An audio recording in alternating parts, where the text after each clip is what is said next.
Isang mapayapa at mapagpalang araw sa inyong lahat, mga kasyasat worldwide. Welcome back sa aking Lakay Siyasat TV YouTube channel at dito pa rin sa aking page, Lakay Siyasat Journal.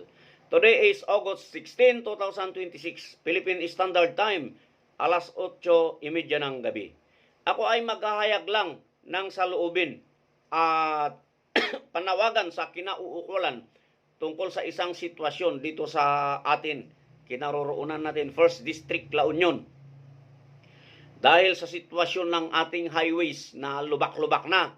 Kasi mismo nakita natin dito sa bayan natin sa Sudipin, na nasasakupan ng poblasyon, pero may porsyon pa rin yata ng Barangay Ipit, ay sadyang malalalim ang lubak at malapit pa doon sa solid lane, which is medyo talagang delikado sa kagaya nating rider dahil kadalasan kasi pag rider, mga professional rider, sa gitna yan pumipisto, malapit sa solid lane.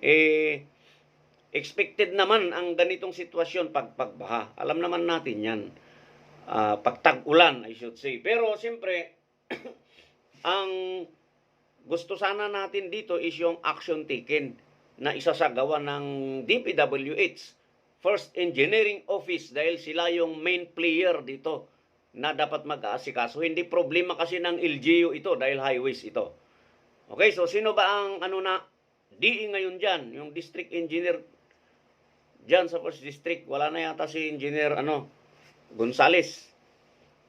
Pero yung latest na nakita natin last week sa mga media report, parang a certain engineer Abad ang dyan, ang DE ngayon. Anyway, whatever, kung sino man yung DE dyan sa 1st District na nakabase dyan sa Lingsat, sa San Fernando, galaw-galaw naman mga boss.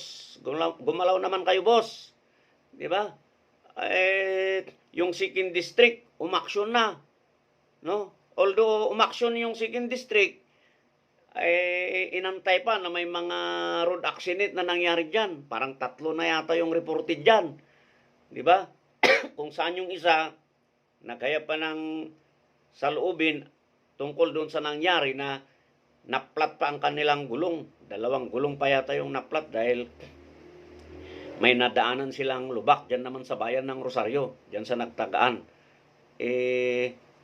Noong dumadaan tayo dyan, noong April, May, malinis naman yung kalsada dyan. Pero again, expected kasi pag ganitong tag-ulan, talagang Kaya mananawagan din tayo sa mga gaya nating riders na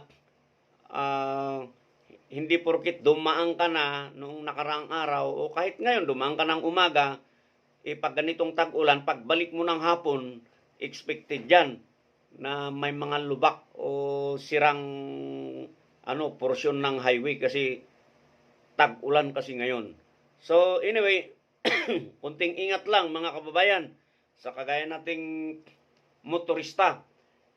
At ulitin natin, manawagan sa 1st District ng Engineering Office, DPWH, umaksyon naman kayo. Kailangan huwag nyong ipagsawalang bahala yung sitwasyon. Huwag nating antayin na mayroong maaksidente dito sa banda namin. No, I hope so. Pero as of now, wala pa naman tayong namomonitor, unlike sa 2nd District na mayroon na. Di ba? Kaya nga, kahit umaksyon sila dyan, too late na. Pero at least umaksyon na sila. Nakikita na ng sambayanan na may action sila. Dito, so far, wala pa.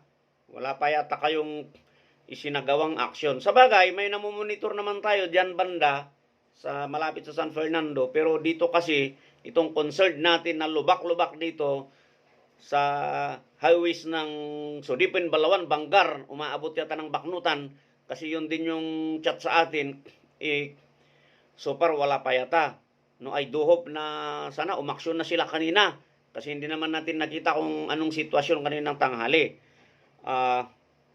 Pero so far, nung nag-verify tayo sa tropa dyan sa poblasyon, ang sabi nila, wala pa naman daw. Kaya tayo ay nananawagan. Huwag na nating antayin yung mangyari. Pa naman yata, yung regional director pa naman yata ng DPWH is taga rito sa amin. Kaya para kay Engineer Abad, wag mo nang antayin. Baka sasabunin ka ng boss mo dyan. O hindi pa nagpapalit ng regional director. Pero hindi na tayo aabot sa ano eh. Di ba? Sa bagay, itong baha kasi hindi naman pwedeng sabihin natin proactive tayo dito eh. Di ba? Yung sitwasyon. Pero at least, reactive man tayo, pero mabilisan. Huwag sana nating antayin na may maaksidente kasi mas delikado yun. Anyway, kayo naman yung sisisihin, hindi naman kami. Pero ayaw natin kasi siyempre it's about road safety. Yung hazard kasi at risk ng ating kalsada dito sa banda namin ay napakataas na. Kaya kailangan yung aksyonan. Huwag nyo na antayin na mayroong maaksidente. No, problema ito ng highways. Diba? Hindi LGU. Pero I do hope na yung LGU din. Siyempre, nakikita naman ng LGU yan. Dapat sabunin nyo na yung DPWH kung kaya. Diba? O iobligan yung ano na sila.